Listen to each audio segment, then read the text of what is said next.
Is Boko Haram making a comeback?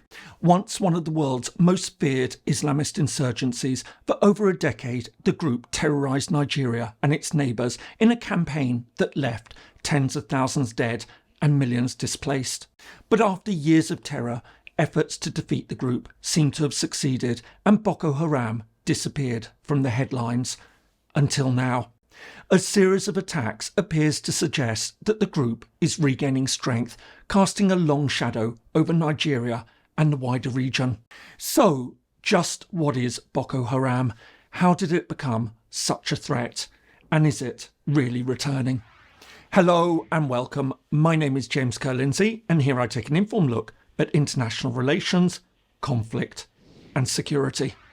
For years, Islamist insurgencies dominated global news headlines. For the first 2 decades of the new millennium, groups such as Al-Qaeda, the Taliban and ISIS seemed to be everywhere, waging violent campaigns and drawing international attention. But in recent years, many have faded from view. In part, this is due to the success of global efforts to combat them.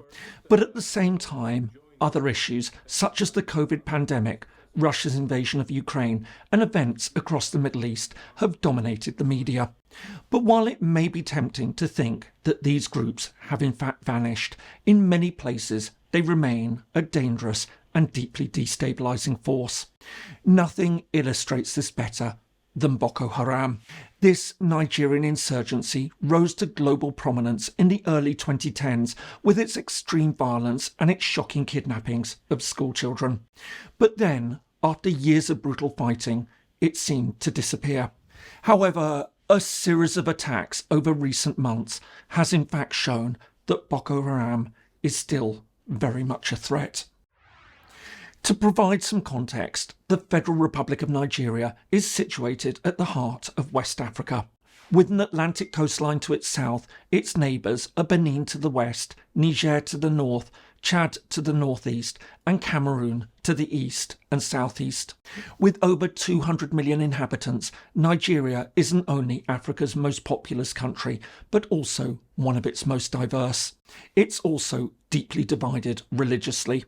While most of the south is mainly Christian, the north is predominantly Muslim. To understand the context of Boko Haram's emergence, we need to take a brief look at Nigeria's history. Islam first arrived in what is now northern Nigeria around the 11th century, having spread across the Sahara via traders. Over the following centuries, it gained strength, becoming deeply embedded in the Islamic Emirates that emerged in the area.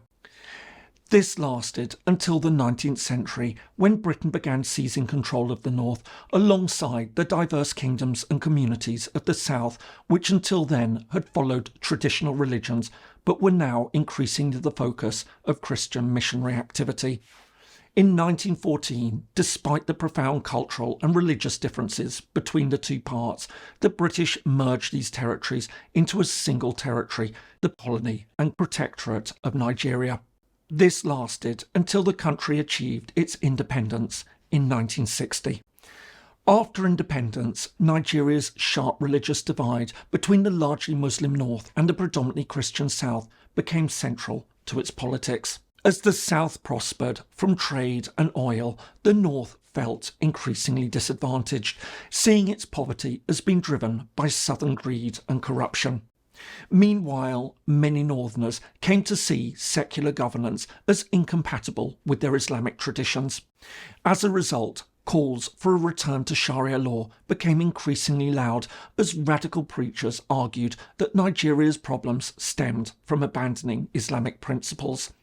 A call that chimed in with the growth of Islamist ideology elsewhere. And it's against this backdrop that Boko Haram first emerged in northeast Nigeria in the early 2000s. While its full name translates as people committed to the propagation of the Prophet's teachings and jihad, it became more widely known by its Hausa nickname, Boko Haram, or Western education is forbidden. Under its founder, Muhammad Yusuf, the group opposed Western influence in the country and spoke out against the corruption of Nigeria's secular government. But while it was initially more of a religious movement than an armed insurgency, everything changed in 2009 when Nigerian security forces launched a brutal crackdown that saw the group's leader die in custody and many of its followers killed. This crackdown would mark a turning point for the group as it now became far more radical. Under its new leader, Abubakar Shekau, it carried out bombings, assassinations and mass killings, attacking churches, mosques, schools and markets. However, its most infamous act came in 2014 when it kidnapped more than 270 schoolgirls from the town of Chibok, a move that sparked worldwide outrage. From there, the group continued to grow, and by 2015, Boko Haram controlled large parts of northeast Nigeria and had built up its links to other Islamist groups. This was highlighted when it declared allegiance to the Islamic State, or ISIS, rebranding itself as Islamic State West Africa Province, or ISWAP. Meanwhile, its activities expanded into neighbouring countries. As Chad, Cameroon and Niger all came under attack, a massive humanitarian crisis emerged as millions were forced to flee their homes. But despite its apparent strength, Boko Haram's dominance didn't last. Supported by international partners including the United States, Britain and France, the Nigerian military and other regional forces launched major offensives against the group. As a result, Boko Haram steadily began to lose its grip on various towns and cities. At the same time, it was also weakened by factional infighting. Shekau's brutal leadership, marked by suicide bombings and indiscriminate massacres, alienated many fighters, and in 2016 the group split as a faction loyal to ISIS broke away, keeping the ISWAP name. But while Shekau continued to lead the original Boko Haram movement, over the following years it looked increasingly isolated and weak as ISWAP, with its better trained fighters and organisation, gained strength across the area. Ultimately, the end of the group appeared to come in 2021 when Shekau was cornered by ISWAP in his Sambisa forest hideout. Rather than surrender, he reportedly detonated a suicide vest, killing himself. From there, what was left of Boko Haram now seemed to fracture into rival splinter groups. I hope you're finding this useful. If so, please do consider giving it a like and perhaps consider subscribing if you haven't already. It all really helps the channel grow. Thanks so much, and now back to the video. But while Boko Haram lost territory, leadership and cohesion, it didn't disappear altogether.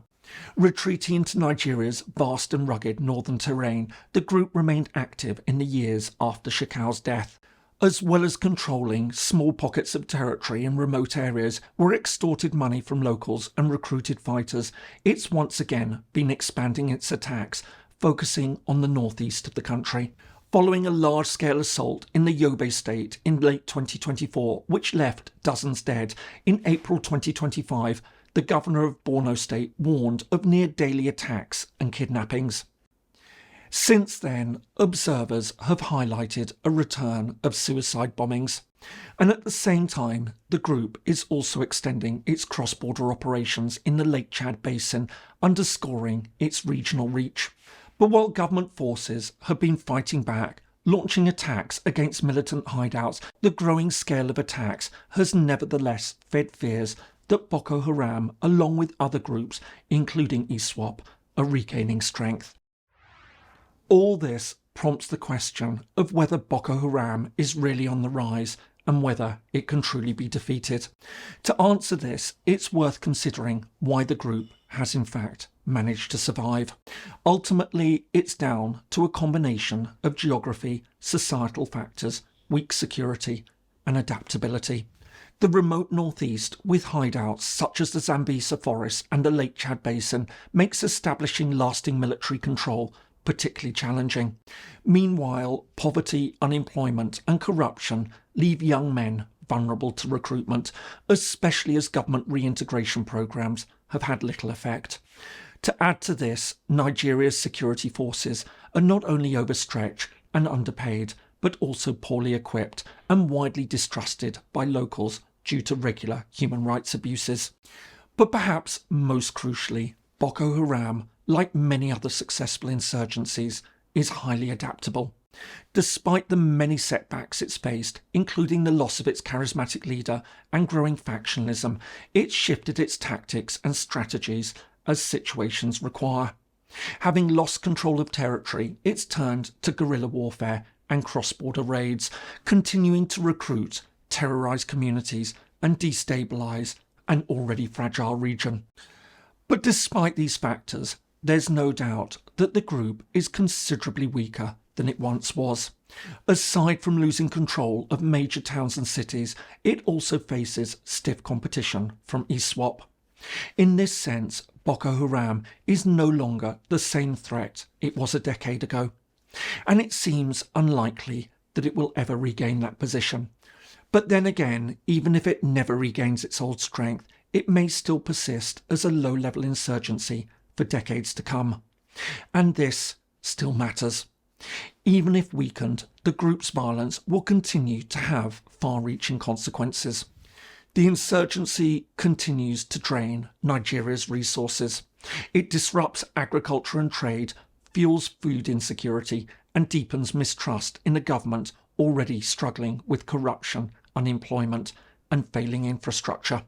Likewise, regionally, Boko Haram's cross-border raids into Chad, Niger, and Cameroon threaten some of the most fragile states in the world.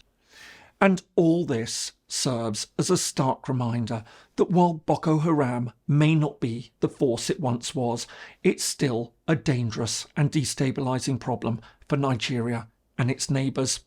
It's also a very clear reminder that while international attention may be focused on other issues, numerous Islamist insurgencies persist in various weak states, carrying out mass atrocities and sparking humanitarian crises that spill far beyond their immediate borders.